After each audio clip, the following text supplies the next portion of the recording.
Alright guys, how's it going? This is my first ever review. Well, not really a review, kind of like a first look. I spent a lot of time with this laptop, so um yeah, so welcome to my first YouTube video, and also it's my first kind of overview, in a way a first look of the Razer Blade Pro 17 QHD with the RTX 3080 Ti. This one has a 12700. Not the 12900. I did order that one. It's coming in. I promise. It's expected to come in on the 22nd. I guess just like anybody else who was lucky to be able to pre-order one. It looks like they're sold out for now. But I was able to get this one early. So I mean, I've played some games. I've used it as a regular laptop. So I just kind of want to, just go through what it's been like for the past week and a half since I've had it. And first of all, I guess I should probably just start off by talking about the build quality. It is great. I mean, if you've ever used or ever seen or felt a Razer Blade laptop in the past since 2017, their body hasn't really changed much. It's kind of been the same, but every year they have been making more and more refinements to it, and this time I think they're on top of their game. I mean, yeah, they've had the same design since 2017. But honestly, I'm going to say this many times. I've used just about every single premium gaming laptop last year from this, and I still have a few of them, like the Scar 17. I still have this here in my possession. This is the 3080 model. I've had the Legion 7i with the 3090, with the 3080. I've had the GE76 for some time. I've had even like some of the I don't want to say off, but still really popular. The one of the Acers. I could go on and on, but at some point I've used just about every single premium gaming laptop last year. And honestly, yeah, it's old design, but I think Razer still has one of the best and one of the classiest. And this year, at least for the 17-inch model, they've done a series of revisions. And yeah, so we're just gonna go through them. Like, so first of all, the speaker grills, they're no longer a cutout in the chassis, where. And then they would like insert like a mesh frame or whatever it was. It felt like plastic. Now it's just diamond cut. I mean, it's just there's just precision holes into the speaker grills, and it does look and feel better. You do kind of still get like some grit and some dust particles that fall in there, but it's so much better than before. You're still getting the same all metal construction, aluminum build. It's still premium. Closest thing is probably a MacBook. MacBook still feels a bit more premium. Something about the aluminum. Maybe it just feels a bit thicker. I don't know what it is. One thing that they haven't really touched on, though, is there's a bit of plastic here. You could probably feel it. It'll probably come through in the microphone.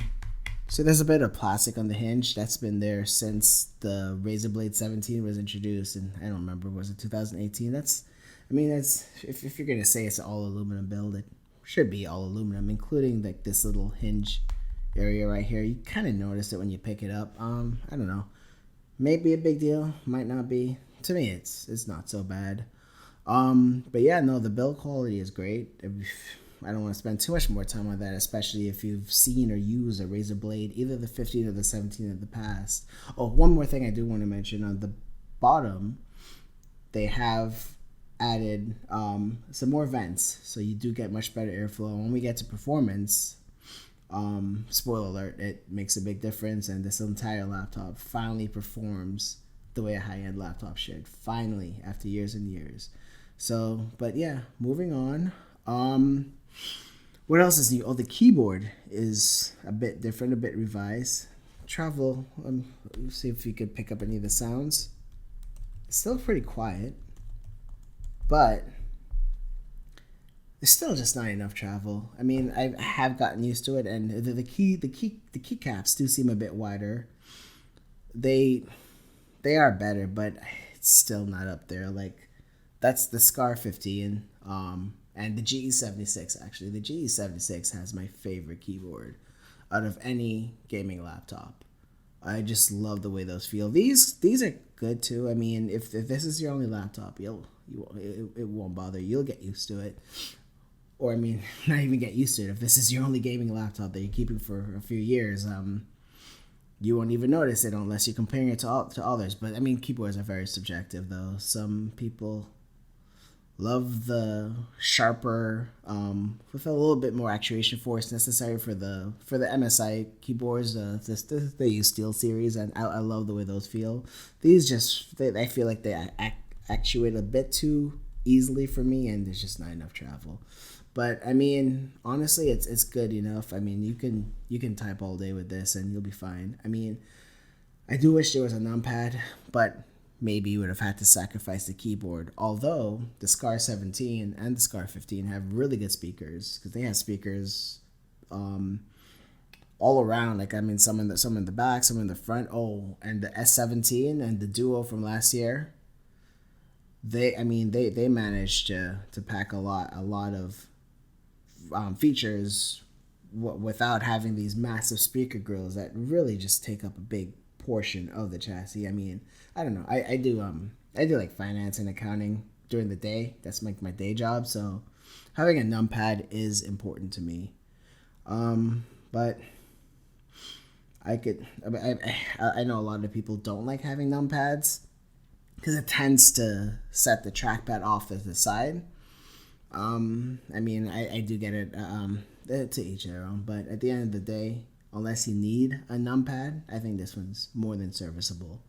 And also the RGB is, I think Razer does have the best, only because there's just like no little bleed. Like if you look at the keyboard from the side, there's no bleed across. There's no RGB coming out. I guess what I'm trying to say. The only RGB is what you see is on the top, and I think it does tend to give it a bit more of a premium look. And I mean, the only thing that has even more crazy RGB is the Legion, but that was just too intense for me. I just felt it was very distracting, and I did not want to use the Corsair IQ software to customize it because it just drained my battery, and I think it cut your performance just a little bit, but still, it was. I think overall, Razer does have the best RGB. And so, what else do I want to talk about here? So, I mean, I guess onto the display. This display is nice. It's QHD. If it's about 300 nits of brightness, it might be like 350, and I don't have a colorimeter. Maybe someday I plan on getting one, depending on how this channel does. So, give me a like or a subscribe. But I do wish it was just a tad bit brighter. I mean, it's good. It's serviceable. If you've had any gaming laptop for the past several years, you know what 300 and something nits look like, and this is great. But what I do want to say is the color is fantastic. It's 100% DCI-P3. From what I'm able to see, the contrast looks really good. The blacks look black. There's no screen bleed, and the best part is G-Sync. G-Sync on this panel just makes everything look smooth. When I get into the performance section, I'll probably go into a little bit more on that. But the good thing about G-Sync is even if you're running at 40, 45 frames per second, it's still more than playable. And especially with games getting more and more demanding, like Dying Light 2. I mean, I guess spoiler alert. Maxed out everything with DLSS quality and ray tracing ultra.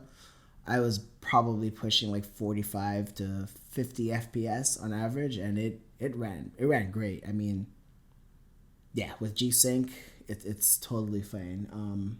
So that's good right there. So what else? But anyway, yeah, coming back to the screen, it's a really good panel. I'm happy with it. I do just wish there was a bit more brightness, but I think overall this is one of the better screens that I've seen on any laptop. FPS on average, and it ran great. I mean, yeah, with G-Sync, it's totally fine. So that's good right there. So what else? But anyway, yeah, coming back to the screen, it's a really good panel. I'm happy with it. I do just wish there was a bit more brightness, but I think overall this is one of the better screens that I've seen on any laptop. Next, I mean, I guess I should probably just talk about the performance. I mean, I did just come from the Razer Blade 17 with the QHD panel with the 3070, and I also did have the 4K model with the 3080, and that it was a 4K 120 hertz panel. And also, like I said, I've used the GE76, I've used the S17, I used the Zephyrus Duo, all for a good amount of time. So I guess I have a good idea of how these laptops perform. Eventually, as I grow this channel, I mean, I'm going to start compiling data, and then I'll be able to have a whole bunch of comparative FPSs and the wattage and TGPs and all that stuff. But for now, I can only focus on this guy right here. So the TGP goes up to 165 watts, which is great. So I remember when I had the GE76 last year, even though the TGB the total wattage with dynamic boost would boost to 165, I barely saw it. The only time I saw was in Time Spy, which is great if you're only measuring by benchmarks. I don't typically like benchmarks, but I will be running Time Spy on just about every laptop I get, just because it gives a comparative of what to expect, but it never really translates into actual gameplay. So anyway, rant over about benchmarks. Yeah, even when I had the Legion 7i, it rarely ever got to 165 watts. I felt like I got a higher wattage when I had the Ryzen 5900 HX over the Intel i9 processor, and I think that's just the way dynamic boost works. I guess if the CPU isn't utilized, then it's able to take power from the CPU and push more of it to the GPU.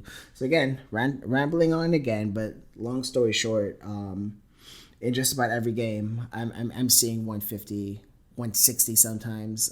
It's boosting in every single game.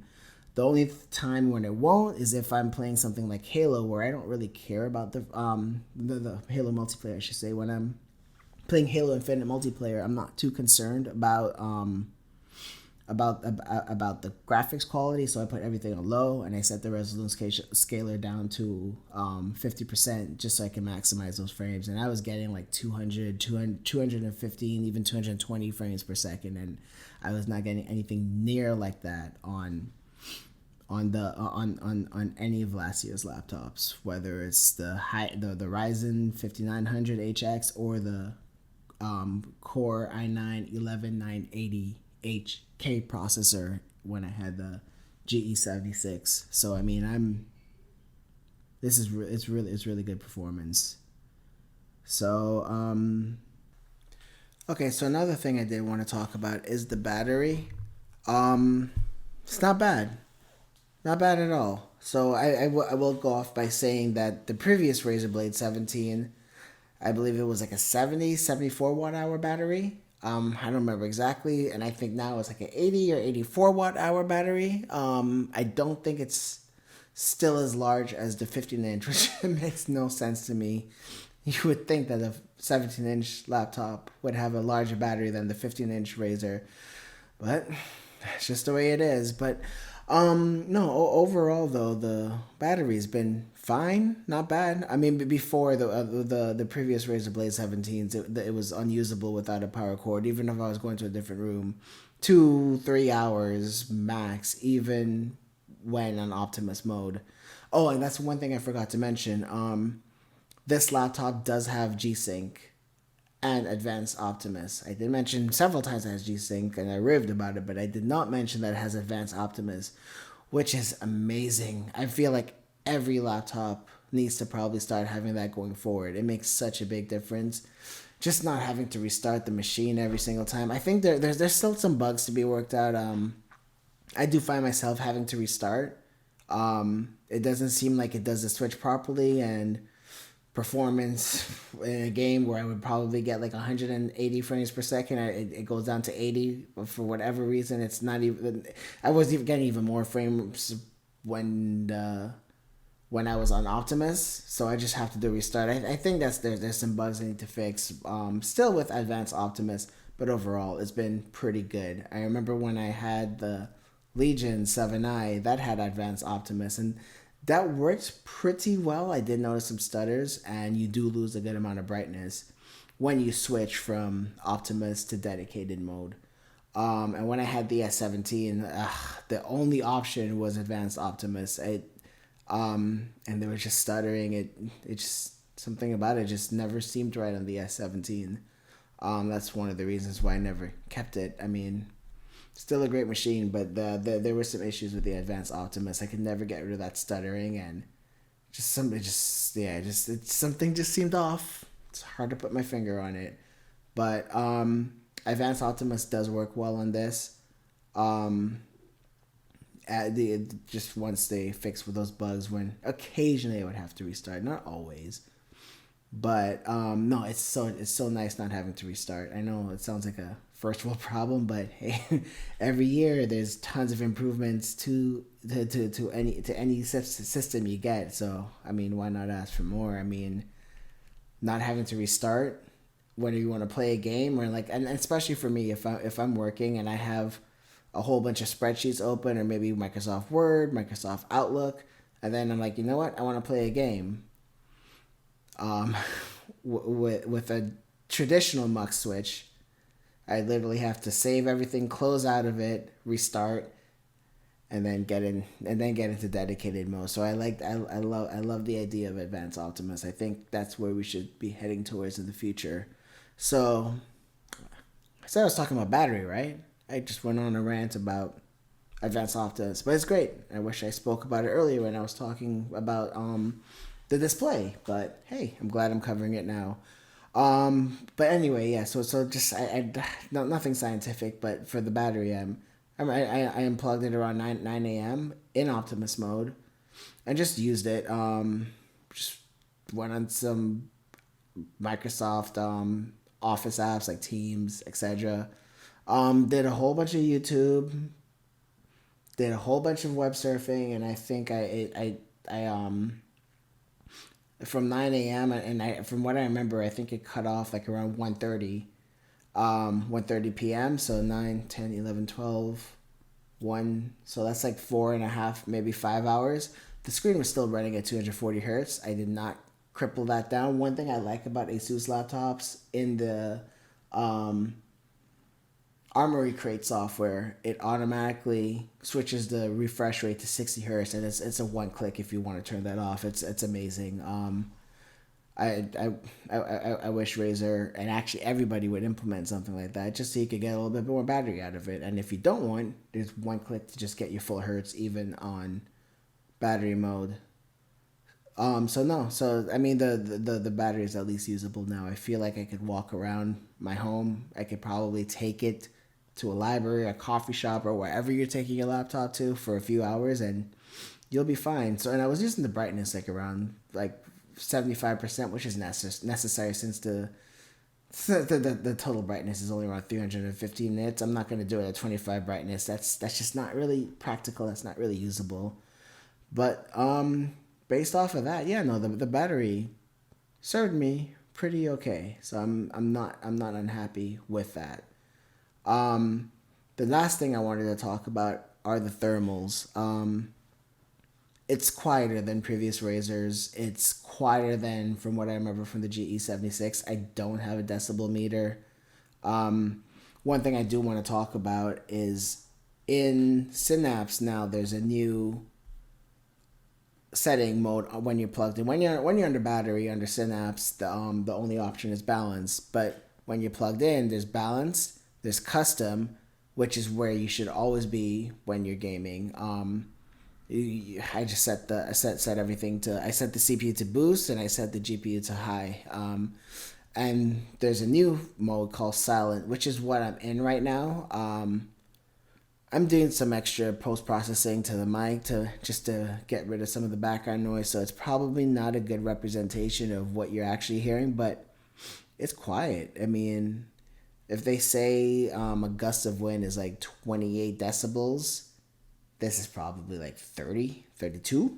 Maybe someday I'll get a colorimeter. I mean, I want to start doing a little bit more scientific testing on some of the laptops I'm getting, and by the way, I plan on at least checking out as much as I can. Like I said earlier, I have the 4K 144 hertz Razer Blade with the i9 12900, and what I would love is to be able to still have both of them and compare them side by side. And I'll do like a detailed breakdown on YouTube on this if I get enough traction and attention here. I mean, I'm hoping to, because like I love talking about tech. I love talking about laptops. It's just my friends don't want to hear me talking about it anymore. It's not an interest that they have. So I think the best thing for me to do is just to go on YouTube and read some comments. I'll reply to some of the comments, and yeah, I just really interested in this entire field and